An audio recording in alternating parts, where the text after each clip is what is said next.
market maker cycles running from this price to this price, and then running from that price to this price, and then the market maker's running that price to this price. So what do? You draw in levels, and if the level doesn't hold, you go for another level. How do you calculate the other level? You draw in the measure. It's as simple as that, right? So what happened here? We were in a dealer's buy cycle, but we got a measure. This level here get taken out because of sell pressure on equities.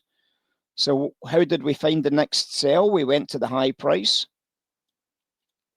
We went to the high price. We came into that dealer cycle there, and we took a measure. We then moved the measure from that price to this price, and then we find a buy opportunity here.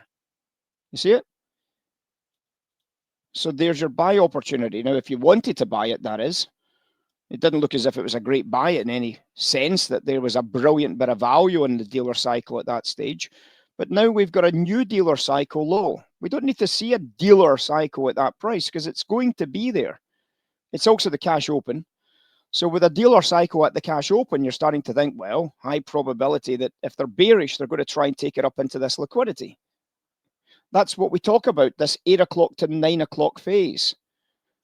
If they're bearish, they should have tried to take the price up through this liquidity for 8 o'clock.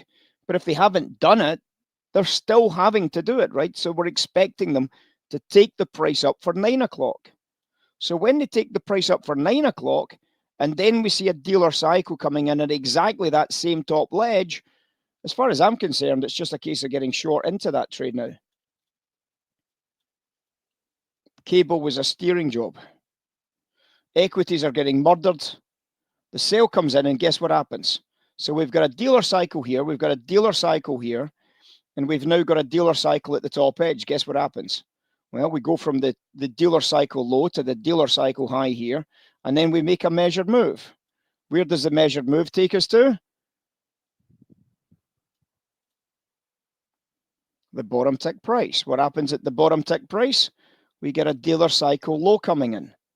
And as we get a dealer cycle low coming in with the value starting to turn bullish, we're starting to look for an opportunity to buy into the dealer cycle low at 35.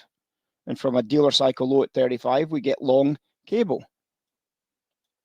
And we get a nice buy side pop off it.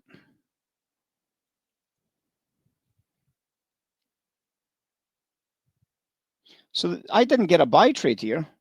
I got a sell trade here, a sell trade here, and a buy trade here. Really, really, really straightforward trades, aren't they? Just using the simple logic of market structure. Obviously applying that structure inside of a value R-squared narrative and finding the steering jobs.